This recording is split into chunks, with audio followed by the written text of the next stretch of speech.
सभी सुनने वालों का निधि स्टोरी बॉक्स पे फिर से स्वागत है। कैसे हैं आप सब? आपने आध्यात्मिक शांति के सीरीज़ में पहले भाग में जाना कि कैसे शांति ने वो पतली सी किताब पढ़ी और पढ़कर एक तरफ रख दी। उसे कुछ समझ नहीं आया था। लेकिन अब दूसरे भाग में आप जानेंगे कि शांति कैसे अध्यात्म रास्ते की तरफ चलने लगी है। चलिए सुनते हैं उसकी आगे की कहानी। अगले दिन 11 बजे घर पर प्रशिक्षक आ गए, पर शांति घर के कामों में लग गई थी और शांति के मिस्टर प्रशिक्षक के साथ बैठकर सिटिंग लेने लगे। इस तरीके से एक हफ्ता बीत गया।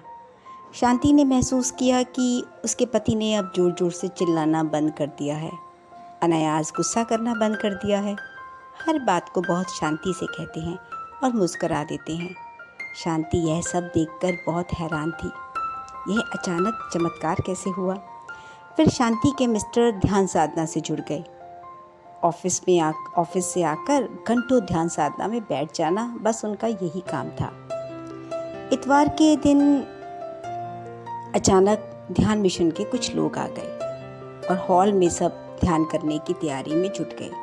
उन्हीं में से एक सौम्य सी महिला शांति के पास आई और कहने लगी, शांति जी, आप भी चलिए ना ध्यान साधना के लिए। शांति उन सब के साथ आंख बंद करके बैठ गई, पर मन ही मन उसे अपने मिस्टर के ऊपर गुस्सा आ रहा था। एक तो घर का सारा काम फैला हुआ था और दूसरी ओर शांति ने अभी तक इस तरह से कभी आंख बंद नहीं की थी। जब उसे सोना होता था वो अपनी आंखें तभी बंद करती थी। आधे घंटे के बाद जब उसने आंखें खोली और सौम्य सी दिखने वाली महिला, जिनका नाम अर्चना था, शांति से पूछा कि आपको ध्यान साधना कैसी लगी? शांति ने बहुत सरल भाव से कहा, मुझे कुछ भी समझ नहीं आ रहा था कि हम सब आंख बंद कर कर क्यों बैठे हैं। अर्चना जी ने कहा, आपको धीरे धीरे सब समझ आ जाएगा। ऐसा कहकर सब चले गए। कहानी यहीं खत्म नहीं हुई थी। अगले दिन अर्चना जी फिर आ गई और शांति ने मुस्कुराते हुए दरवाज़ा खोला और वो अर्चना जी के साथ बैठ गई।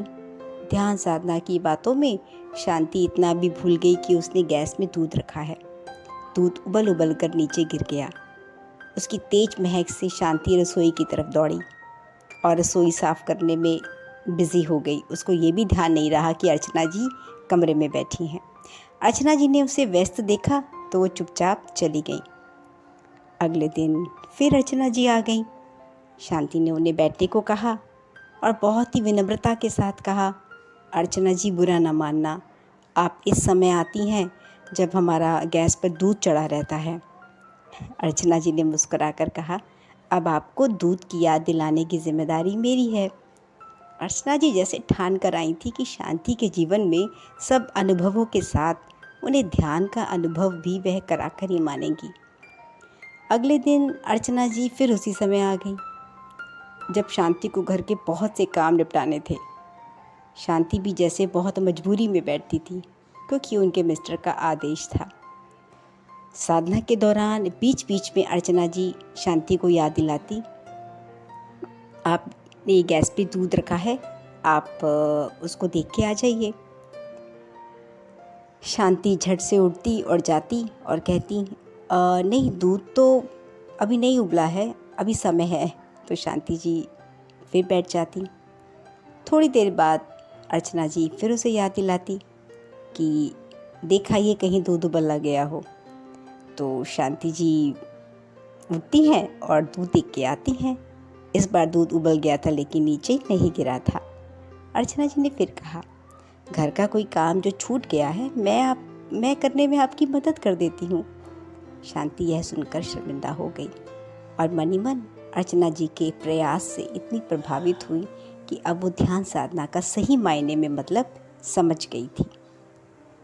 फिर शांति ने घर में रखी उस पतली सी किताब को गंभीरता से लेना शुरू कर दिया और किताब को दिन में बार बार पढ़ने लगी।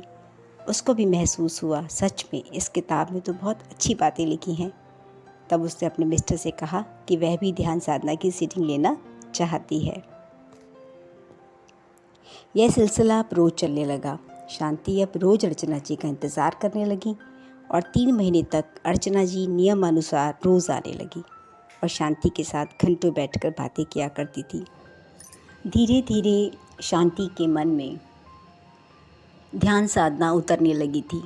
एक दिन शांति और उसके मिस्टर को गुरुजी के कार्यक्रम में जाने का अवसर मिला और वहाँ कुछ ऐसी घटना घटी जिसने शांति के जीवन को पूरी तरह बदल कर रख दिया था। क्या थी वो घटना, आप जानना चाहेंगे तो सीरीज़ के तीसरे भाग में आपको ये जानने का अवसर मिलेगा। मैं जल्दी ही इसका तीसरा भाग पोस्ट करने वाली हूँ। सुनना ना भूलें, काम करते रहिए, कहानी सुनते रहिए। चैनल को सब्सक्राइब ज़रूर कीजिए, लाइक कीजिए, अपने कमेंट ज़रूर दीजिए। तब तक अपना ख्याल रखें।